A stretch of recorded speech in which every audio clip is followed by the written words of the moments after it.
हमारा दिल उनके पास है खुदा खैर करे, हमारा दिल उनके पास है खुदा खैर करे, सुना है उन्हें गुस्से में चीज़ें तोड़ने की आदत है। जी हाँ दर्शकों, इसलिए कहा भी जाता है हम किसी से प्यार करें या किसी को दिल दें तो बहुत सोच समझ कर दें, क्योंकि इस टूटे हुए दिल की टीस पूरी उम्र भर तक रहती है।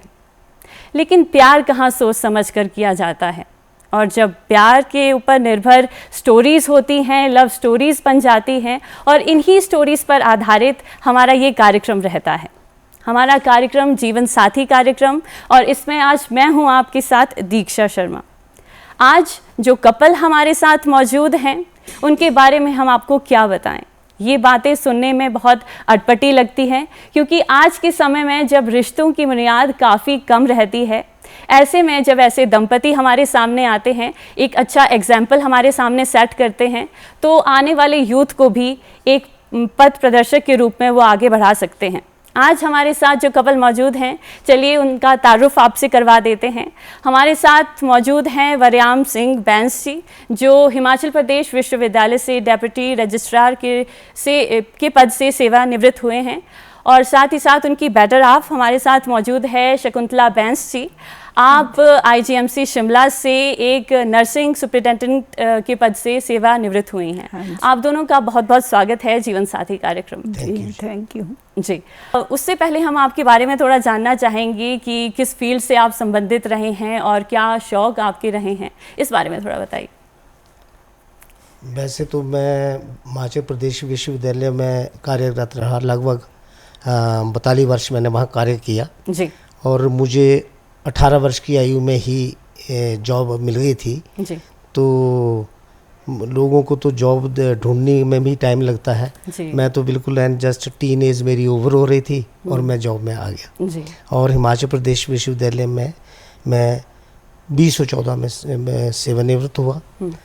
यहाँ तक तो मेरी व्यक्तिगत बात है जी। और ये जो मैटर ऑफ कॉन्सिडेंस है कि हमारा गोल्डन जुबली ईयर है, नवंबर 26 में हमारे 50 वर्ष हो जाएंगे शादी के जी। और नवंबर 76 में हमारी शादी हुई थी जी। ये भी जॉब, मेरी बेटर हाफ जो है ये भी जॉब में थे आईजीएमसी में जी। और हमारी मुलाकात भी वहीं हुई थी जी। उसके बाद हम जीवन बंधन में बंधे। जी। तो 50 वर्षों का जो सफ़र होता है, काफ़ी लंबा एक अरसा आप लोगों ने साथ बिताया है। तो शकुंतला जी, अगर हम आपसे जानना चाहें, ये जो 50 वर्षों का सफ़र है, इसे किस तरह आप डिफ़ाइन करती हैं, किस तरह के उतार चढ़ाव जीवन में रहे, और किस तरह अगर उसे संक्षेप में बताना चाहें तो किस तरह बताएंगे? उतार चढ़ाव वैसे तो अच्छा ही रहा ऑन द होल। जी जी। गोल्डन जुबली आप सेलिब्रेट कर रहे हैं। हाँ जी। और सबसे ज़्यादा अच्छा है कि हमारा प्यार में ही सारा वक्त निकल गया। जी जी। आगे भी भगवान करे ऐसे ही निकलना चाहिए। जी जी जी। हमारी शुभकामनाएं हैं आपकी इस दाम्पत्य जीवन के लिए, और एक सफल जीवन आपने जिया है और आगे भी भगवान की कृपा से आप बहुत अच्छा जीवन जिएंगे। वरयाम जी, जब हम जीवन में आगे बढ़ते हैं, बहुत सारी कठिनाइयाँ हमारे जीवन में आती हैं, बहुत सारी समस्याएँ जीवन में आती हैं, और जब हमारे रिस्पेक्टिव करियर्स जिसकी हमने बात की, क्योंकि आपका भी डिमांडिंग करियर रहा है, 42 वर्ष की आपने सेवा दी है, साथ ही साथ अगर हम शकुंतला जी की भी बात करते हैं तो नर्सिंग की जो फील्ड रहती है उसमें वो भी बहुत डिमांडिंग रहती है। तो ऐसे में बैलेंस आउट कैसे किया जा सकता है जीवन को, क्योंकि जब दोनों वर्किंग प्रोफेशनल्स होते हैं तो फिर क्लैशेस होना तो लाजमी है। ऐसे में किस तरह से उन क्लैशेस को साइडलाइन करके आपने जीवन को आगे बढ़ाया? देखो, सच्चाई तो ये है कि नोक झोंक तो हर जीवन साथी के बीच में होती है जी। लेकिन उसको प्यार में बदल देना ये एक कला है। बिल्कुल। रही बात, हमारा दोनों का प्रोफेशन डिमांडिंग था, हम दोनों वर्किंग थे जी। और इस तरह से हम एक दूसरे की उस बात को समझते थे कि भाई कैसे प्रेशर रहता है जॉब का जी। खास करके नर्सिंग प्रोफेशन में जॉब जो है इनकी, जिस वक्त हमारी शादी हुई थी तो सुबह 8 बजे ड्यूटी, 1 बजे ऑफ, फिर 4 बजे ड्यूटी, फिर 8 बजे ऑफ, नाइट ड्यूटी रात के 8 सुबह 8 तक। और अब भी खैर कुछ चेंजेस तो हैं, लेकिन जॉब नर्सिंग की डिमांडिंग है और ये सेवा कार्य है और इसको इन्होंने अपने हिसाब से ठीक किया, लेकिन जब परिवार में आगे बच्चे हुए, हमारे बेटा बेटी थे, बेटी मैरिड है, अनफॉर्चुनेटली बेटे की डेथ हो चुकी है, लेकिन वो तो उतराव चढ़ाव अलग जगह है अपनी जीवन। लेकिन मैं लकी हूँ कि मुझे जो जीवन साथी मिला उसका इतना कॉपरेशन रहा कि मैं घर में भी बड़ा था, और मेरे पिताजी की मृत्यु भी 40 वर्ष की आयु में हो गई थी। तो फिर 2 छोटे भाई थे, तो भगवान की बहुत कृपा रही कि मुझे अच्छा जीवन साथी मिला। मैंने चॉइस से अपना जीवन साथी चुना। हमारी लव कम अरेंज मैरिज है, और शादी हमारी शिमला के श्री कृष्ण मंदिर गंज में हुई थी, लेकिन मेरी माता ने शिमला कांगड़ा के हूँ मैं, वहाँ बाकायदा एक धाम का आयोजन किया, और अपने जो देवी देवता कुल देवी होती हैं उन सब का हमने उनके आशीर्वाद से और अपने कुल देवी देवता के आशीर्वाद से, कांगड़ा वाली माता रानी जो हमारी कुल देवी हैं, उनके आशीर्वाद से हमारी जीवन यात्रा बहुत अच्छी रही। जी जी जी। और चंद लाइनों में सर ने उस अपनी जीवन यात्रा को समेट दिया। लेकिन अगर शकुंतला जी आपसे हम जानना चाहें, क्योंकि ये जो जीवन यात्रा है ये बहुत बड़ा एक समय का जो दौर रहा, तो ऐसे में जब अगर हम शुरुआत की बात करें, क्योंकि किसी भी क्षेत्र में अगर हम पदार्पण करते हैं तो वो शुरुआत बहुत मायने रखती है, तो अगर आप बताना चाहें, फिर हम सर का वर्जन भी सुनेंगे कि सर की तरफ से किस तरह का रिस्पांस रहा, लेकिन आपकी तरफ से आपने किस तरह से इस रिश्ते को आगे बढ़ाया? तो पेशेंस, एडजस्टमेंट जी और कोऑपरेशन से ही आगे बढ़ाया। जी, ये बहुत ज़रूरी क्वालिटीज़ होती हैं किसी भी लाइफ पार्टनर में, हम देख सकते हैं, जो आज के समय में हमें थोड़ी मिसिंग लगती है। वरयाम जी, जैसे आपने बताया कि लव कम अरेंज मैरिज, और वो भी 1976 की हम बात कर रहे हैं, तो उसको थोड़ा आगे बढ़ाते हैं। तो बताइए कि 1976 में ऐसा क्या हुआ था, किस तरह आपकी मुलाकात शकुंतला जी से हुई थी? वैसे तो ये सब भगवान की योजना रही होगी कि हमें मिलना था। मेरे पिताजी हॉस्पिटल में दाखिल थे जी। तो वहीं पर मेरी पहली नज़र में मेरी इनके ऊपर नज़र पड़ी, और मैंने पहली नज़र में ये तय कर लिया कि मैंने अपनी तरफ से इन्हें अपने जीवन साथी चुन लिया जी। लेकिन बात बढ़ाने के लिए इनकी वहाँ एक वो जो सीनियर थी, और वो मेरे मदर तुल्य माता के समान थी, तो फिर मैंने उनका सहारा लिया ताकि बात आगे बढ़े, और वो बात बढ़ी, और मेरी शादी जो है 9 नवंबर 1976 को हमारी शादी हो गई। जी जी जी, जी। तो आपने इनके सीनियर को अप्रोच किया और उन्होंने आगे, वो देखते थे सामने, तो मैंने खुल के जाता था मैं रोज़, तो मैंने कहा मुझे ये लड़की पसंद है जी, तो मुझे अपने बेटे की तरह चाहती थी। तो मैंने कहा आप ही मेरी इसमें मददगार बन सकती हैं। उन्होंने आगे बात बढ़ाई, और बात हमारी शादी में शामिल भी हुई। आज वो इस दुनिया में नहीं है, लेकिन हमारी शादी में वो शामिल भी हुई जी। और हमारी शादी गंज मंदिर में हुई थी, और जो हमारा उसके बाद गेट टुगेदर का प्रोग्राम था वो गुफा आशियाना रिज पे किया गया था, जिसमें इनके हॉस्पिटल के लोग, कुछ मेरे लोग शामिल हुए, लगभग 100 लोग थे, और उन दिनों ये गुफा नया बनाई था जी। जी, तो सर की तरफ से तो लव एट फर्स्ट साइट हो ही गया था। शकुंतला जी, आपकी तरफ से हम जानना चाहेंगे कि जब आपको पता चला, ये प्रपोज़ल आपके सामने आया, आपकी सीनियर के थ्रू ही सही, सर ने आपको अप्रोच किया, तो फिर आपका किस तरह का रिस्पांस रहा? क्योंकि आपका जो नेचर है, जो आपका स्वभाव है, वो थोड़ा शाय उसका लगता है हमें, तो ऐसे में किस तरह से आपने उसका रिस्पॉन्ड किया और किस तरह से ये रिश्ता आगे बढ़ा? फिर इन्होंने मुझे अप्रोच किया जी, और मेरी कुलीग्स ने भी बोला कि लड़का अच्छा है जी, और देख लो। मैंने इनको बोला कि मेरे पेरेंट्स से बात कर लीजिए आप जी। फिर उन्होंने हाँ कर दी, बस हमारी शादी हो गई जी, तो पेरेंट्स की तरफ से कोई डिनाइल नहीं रहा आपकी लाइफ में? तो अगर आपके थोड़ा पास्ट में हम चलते हैं कि आप कहाँ से आप बिलोंग करती हैं, और कितने लोग आपके, अगर मैटरनल अगर फैमिली की बात करें तो? मैटरनल फैमिली के हम 4 लोग हैं जी। 2 मेरे माता पिता, 3 भाई बहन जी। और वैसे हम सोलन के रहने वाले हैं, पर मैं शिमला में ही ज़्यादा रही। जी। बचपन से ही पढ़ाई लिखाई हर एक चीज़ में शिमला में ही रहे। जी।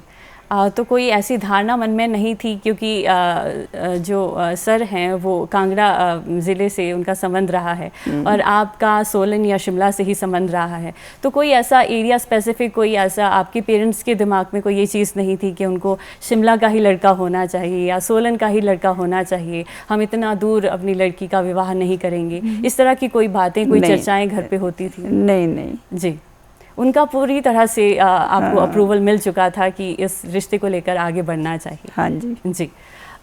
सर मैम की तरफ आपने प्रपोज़ल डाल दिया था और मैम का भी पॉजिटिव रिस्पांस आ ही चुका था, तो उसके बाद से, क्योंकि आज के समय में तो टेक्नोलॉजी का युग है, आज सोशल मीडिया है जिसमें रिश्ते बनते भी हैं और बिगड़ते भी हैं, लेकिन 1976 की अगर हम बात करें तो उस दौरान किस तरह से बातचीत होती थी, किस तरह से वार्तालाप किया जाता था आप दोनों के बीच?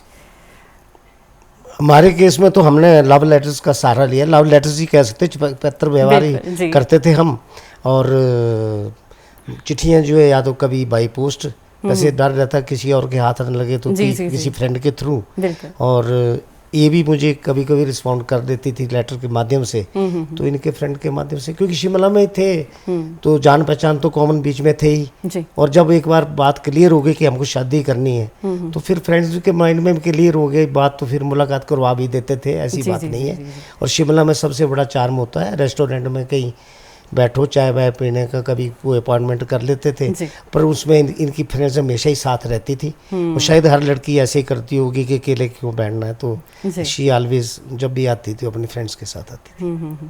तो लव लेटर्स का एक्सचेंज होता था, सर भी लेटर्स आपको लिखा करते थे, तो क्या आप भी टाइमली रिस्पॉन्ड कर दिया करती थी, या आपको कोई डर रहता था कि कहीं एक लेटर किसी के हाथ ना आ जाए या कोई इसको डिस्क्लोज ना कर दे, कोई ऐसी स्कर्मिशेस आपके माइंड में रहती थी? रहती तो थी, पर मैं कम में लिखती थी। हाँ, मैं कम में रिस्पॉन्सिबल। अच्छा, तो मैक्सिमम सर के द्वारा ही लेटर्स लिखे जाते ज़्यादा, थे? हाँ। जी। और कितने समय तक आप दोनों ने ये जो कोर्टशिप आप? लगभग मोर देन 1 ईयर, बिकॉज जब हमारा सेटल हो ही गया था तो बीच में पिताजी की फिर डेथ हो गई जी 1/10/1975 को, तो उसके बाद फिर हमें नेचुरली 1 साल का तो एक सामाजिक रिश्ता वो भी है, बात रहती है मन में, तो फिर हमने पूरे 1 वर्ष बाद 9 नवंबर 1976 को हमारा विवाह हुआ। तो उसके बाद जिम्मेवारियाँ दोनों तरफ से पड़ गई थी, पिताजी भी नहीं थे और इधर हम बड़े थे घर में जी। लेकिन मुझे इनका इतना साथ मिला, मैं ये कह सकता हूँ शॉर्ट के भाई, एक जो सेइंग है इंग्लिश में कि भाई behind every success of the man there is hand of women, in my case it is 100% जी। और शायद शकुंतला जी की लाइफ में भी हम कह सकते हैं कि उनके लिए भी आपका सपोर्ट रहा, तभी ये जो इतना डिमांडिंग जो करियर है आप उसको सक्सेसफुली कंप्लीट कर पाएँ। और साथ ही साथ जब बच्चों की बात आती है, क्योंकि आपने जैसे बताया कि आपके बेटा बेटी थे जिसमें अनफॉर्चुनेटली आपके बेटे को हमने खो दिया, लेकिन ये जो जीवन का ये जो सफ़र है, जब ऐसे उतार चढ़ाव जीवन में आते हैं तो एक जीवन साथी का क्या रोल हमारे जीवन में रहता है, क्या सर की क्या क्वालिटीज़ उस दौरान रही, क्योंकि ये जो बड़े सेटबैक हमारी लाइफ में आते हैं निकलना बहुत मुश्किल हो जाता है, ऐसे में किस तरह से सर ने आपको संभाला, किस तरह से आप दोनों एक दूसरे का सहारा बने? देखो जी, ये तो एक दूसरे की सपोर्ट से ही होता है जी, है ना। अगर हम सोचें और विद इन अपने में ही क्रिएट करनी पड़ती है कि किस तरह से हमको जीना चाहिए, जो हो गया सो हो गया जी। इसमें कोई कुछ नहीं कर सकता है, ये तो भगवान का जी डिसीजन है। बिल्कुल, बाकी तो हौसला ही करना पड़ता खुद ही। जी जी जी। और जब शादी आप दोनों की हुई तो फिर जब पेरेंट्स इन्वॉल्व हो गए थे सिचुएशन में, क्योंकि पहले तो आप ही ने अप्रोच किया था, फिर उसके बाद जब आपके पेरेंट्स या आपकी मदर को जब पता चला कि आपको एक लड़की पसंद है, तो उसके बाद उनका रिएक्शन किस प्रकार का रहा और किस तरह? ये सबसे पहले तो मेरे पिताजी ने ही रिएक्शन दिया, वो उनको लग गया था, पता चल गया था कि इस लड़का जो है इस लड़की को पसंद करता है जी। और लेकिन दुखद है कि वो नहीं रहे शादी को देखने के लिए, लेकिन मेरी माँ ने पूरा सारा वो किया, और जहाँ माता पिता ने एक्सेप्ट कर लिया था हमारी शादी, माता ने ये हम घर की बड़ी बहू थी और ये तो यही बता सकती है, लेकिन इनका दोनों का सास बहू का आपस में बहुत अच्छा बॉन्ड था। जी जी जी। ये तो हम शकुंतला जी से ज़रूर जानना चाहेंगे कि किस तरह का सास बहू का जो रिश्ता होता है, थोड़ा खट्टा मीठा सा होता है। तो आपका रिश्ता किस तरह से अपनी जो सास के साथ रहा है और किस तरह से उन्होंने आपकी जो पर्सनैलिटी को बनाने में और निखारने में किस तरह उन्होंने हेल्प किया है? वो तो मुझे बहुत प्यार करती थी जी, है ना। जैसे ही कोई भी आए तो बोलना कि मेरी बड़ी बहू तो नौकरी करती है, बहुत अच्छी है जी, सारा काम भी जानती है, सब कुछ घर का जो भी काम होता है वो सारा कर लेती है। जी।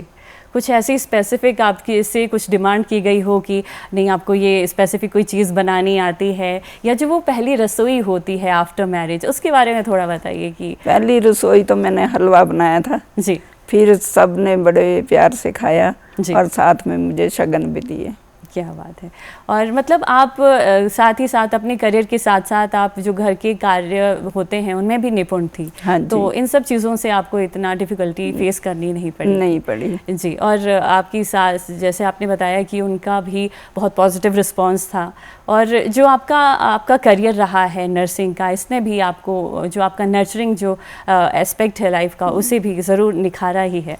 हाँ जी। तो वरयाम जी, जब सास बहू का जो ये रिश्ता होता है, जैसे हमने कहा कि इसमें बहुत ही खट्टे मीठे पल भी आते हैं, तो कई बार जो पुरुष होता है वो बीच में फंस कर रह जाता है कि कई बार सास की सुनूं या फिर अपनी वाइफ की सुनूं। तो ऐसे कोई इंसिडेंट आपकी लाइफ में हुए हों कि आपको लगा हो कि अब किस तरफ मैं जाऊं? हमारी परिस्थितियाँ कुछ अलग रही क्योंकि हम दोनों जॉब में थे। जी, माता जी कभी आना होता था यहाँ जी। घर, हम ऐसे कृषक परिवार से संबंधित थे। कांगड़ा में मेरा गांव, कांगड़ा शहर से जो ब्रजेश्वरी माता का मंदिर है वहाँ से 10-12 किलोमीटर दूर है। जी। तो हम क्योंकि गांव में आना जाना होता था जब, तो मदर को वैसे बहुत प्यार था इसको, अपनी मेरी वाइफ के, उनको ना बहुत प्यार था। वो बड़ी उनको मेरी बहू जॉब में है, क्योंकि जैसे आपने कहा 50 साल पुरानी बातें हैं, तो गांव में एक बहू आई पढ़ी लिखी जॉब में थी, तो वो माँ जब सास ने आदर दिया तो सारे गांव में भी आदर था, रिश्तेदारी में भी आदर था। इसे कोई ऐसी खट्टी मीठी बात कोई है नहीं जो मैं यहाँ बता सकूँ। जी, जी। कोई हमारा प्रेम भरा, क्योंकि घर का माहौल, क्योंकि जॉब में थे, मिलना जुलना भी कभी वो आते कभी हमें जाते थे, इकट्ठे नहीं रह पाए ज़्यादा, जिसको कहते हैं। जी।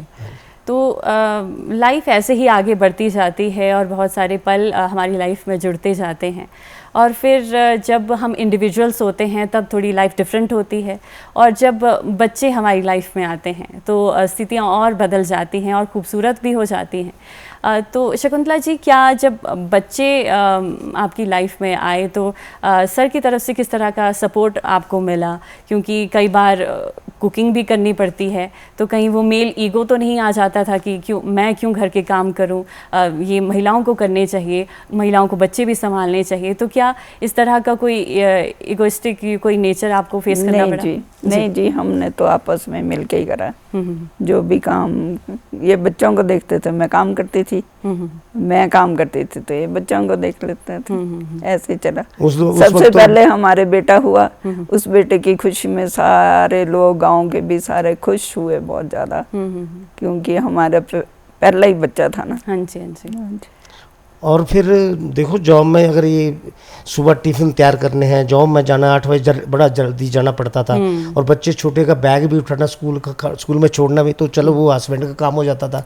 तो मिलजुल के ही गाड़ी चलती है। हाँ जी, हाँ जी। और सब ठीक ही था जी, बढ़िया रहा। बस अप्स एंड डाउन तो चलो जीवन का हिस्सा है जी। और हस्बैंड वाइफ जीवन की गाड़ी के 2 पहिए होते हैं, और अगर वो लेवल पे रहे और आगे बढ़ते रहें तो गाड़ी बढ़िया चलती है। जब जी सर, इसमें तो मैं नर्चरली कहूँगा जी कि स्ट्रॉन्ग बॉन्ड होना चाहिए। मिसअंडरस्टैंडिंग तो होती भी है, वैसे होनी नहीं चाहिए, और हो जाए तो ईगो हावी नहीं होना चाहिए, उसको तूल नहीं देना चाहिए। मैं तो आज मैं तो विश्वविद्यालय से सेवानिवृत्त हूँ, वहाँ पर बच्चों में ही मेरा रहता था, और सब से मैं कभी ऐसी बात, मैं हमेशा एक ही जिक्र करता था कि देखो हमारे माता पिता ने संघर्ष करके हमें यहाँ तक पहुँचाया। अब जब अब हम भी माता पिता बन जाते हैं, हमारा भी जीवन आगे शुरू, हमारा भी काम है कि हम बच्चों को अच्छे संस्कार दें। जी। और मिसअंडरस्टैंडिंग जो है वो मैं समझता हूँ सबसे बड़ी बात है।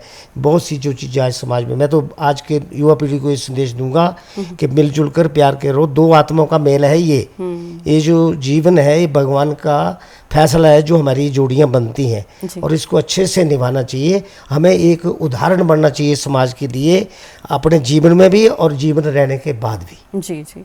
और सर हमारे इस प्रोग्राम का ये लक्ष्य भी रहता है, इसे शुरू करने का इसके पीछे का मोटिव भी यही था कि ऐसे कुछ एग्जाम्पल हमारे सामने आए जो हमारे जो यूथ हैं जो आगे अपने कंपेनियन चुनने वाले हैं, तो वो इन सब चीज़ों को साथ में लेकर चलें कि किस तरह की क्वालिटीज़ हम में भी होनी चाहिए, क्योंकि कोई भी परफेक्ट नहीं होता है।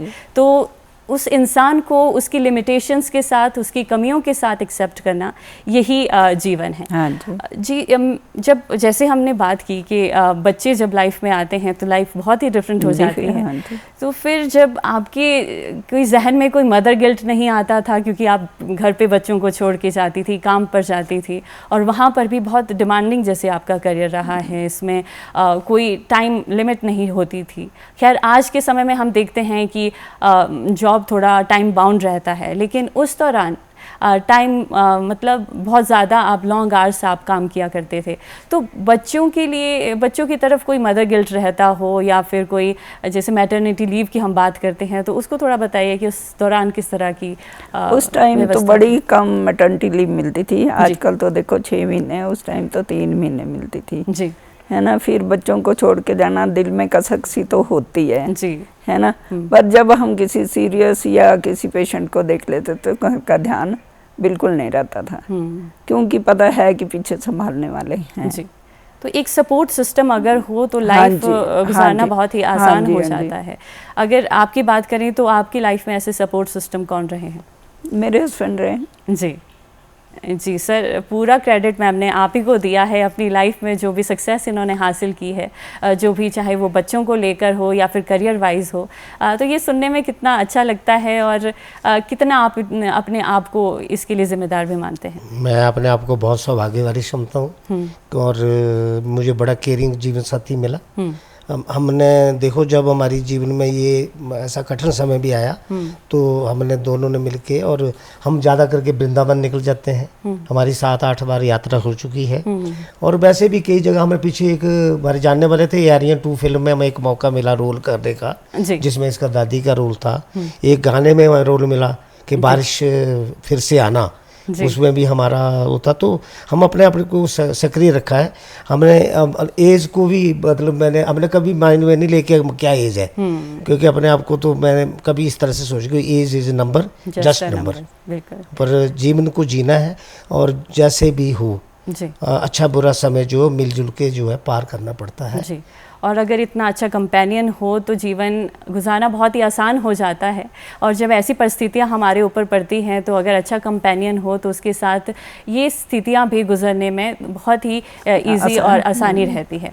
तो जैसे सर ने भी बताया कि जब कुछ मूवी का भी जिक्र सर ने किया है, तो उस रोल के बारे में थोड़ा बताइए कि किस तरह का वो रोल था और किस तरह का वो एक्सपीरियंस रहा। अच्छा ही रहा है, थोड़ी सी एक्टिंग करनी थी और क्या जी। तो कि वो ही एक अलग सा एक्सपीरियंस रहता है। और जब आपके लाइफ पार्टनर आपके साथ उस स्क्रीन शेयर करते हैं तो उसका रुतबा ही कुछ और होता है। तो उसमें थोड़ी डिटेलिंग में अगर थोड़ा जानना चाहेंगे किस तरह का आप दोनों का रोल था उसमें। फिल्म में तो इनको एक दादी का रोल था, क्योंकि वो जो हीरोइन थी उसकी लड़की जो थी वो उसमें भी वैसे एक्चुअली वो ये जो लव मैरिज वाली बात है वो लव अफेयर का कोई सीन था। उस लड़की को शादी करनी थी अपनी चॉइस से, तो दादी का इनका रोल था। तो दादी को मशका लगा के या उसे सुध दबा के कि भाई वो मना रही दादी की दादी मेरी हेल्प करे कि मैं अपने इसमें इस जो लव जो स्टोरी है इसमें मैं सक्सेस हो जाऊं। और जो बारिश फिर से आना गाना था उसमें भी हमारा एक सीनियर जिसको कहते हैं बुजुर्गों वाला ही रोल रहा है। शायद आगे भी मौका मिले, लेकिन ठीक है। सब कुल मिलकर मेरे तो एक ही बात है जी कि पति पत्नी एक ऐसी जोड़ी है जहाँ संयम होना चाहिए, दोनों में बड़ा विश्वास होना चाहिए, शक की कोई जगह नहीं होनी चाहिए। और आज की जनरेशन को तो ये अपने मतलब इस तरह से लेना चाहिए कि आपके आगे शादी के बाद आपके आगे परिवार जो है बच्चे आएंगे, अगर आपका ठीक रहेगा बेस रहेगा तो बच्चे भी अच्छे ही होंगे।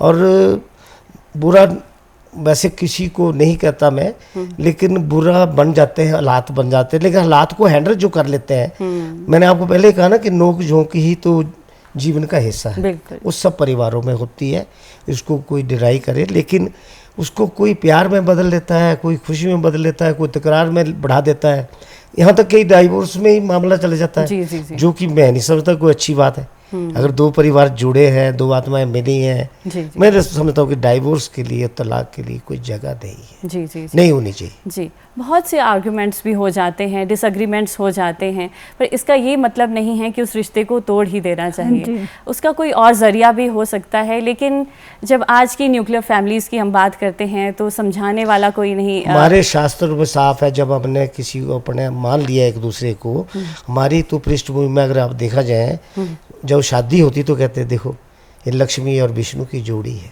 ये उसकी जोड़ी है। जो हमारे सेरा होते हैं, सेरा गाए जाते हैं, प्रभु का नाम आगे रहता है। तो सारी बातों को जब एक दूल्हा दुल्हन या जब ये जोड़ी बनती है, उनको एक प्रत्यक्ष रूप से भगवान की वो देखा जाता है, और संसार को आगे बढ़ाने में नर नारी का अगर भगवान ने निर्माण किया है और ये जोड़ियां बनी है, तो उनको तोड़ने का काम नहीं है हमारा। हमें उसको आगे बढ़ाना है, प्यार से आगे चलाना है, प्यार से। बिल्कुल। उदाहरण मानना है समाज में, बच्चों के लिए भी। बच्चे भी कहें कि हमारे माँ बाप वाकई अलग तरह के थे। जी।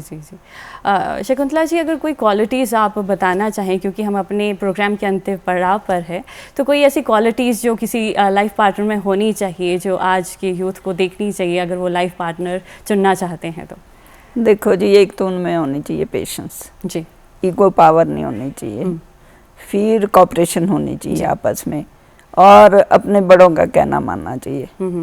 ठीक है, एकदम ही सेपरेशन की नौबत नहीं आनी चाहिए। तो ये बहुत ही महत्वपूर्ण क्वालिटीज़ की हमने बात की कि पेशेंस इज़ द की।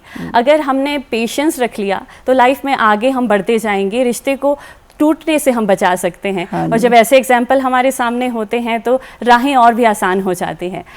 फ़िलहाल हमारे साथ जुड़ने के लिए और इस प्रोग्राम में आने के लिए आप दोनों का बहुत बहुत धन्यवाद। अपनी लाइफ स्टोरी हमारे साथ शेयर करने के लिए आपका बहुत बहुत धन्यवाद। आपका भी बहुत बहुत धन्यवाद।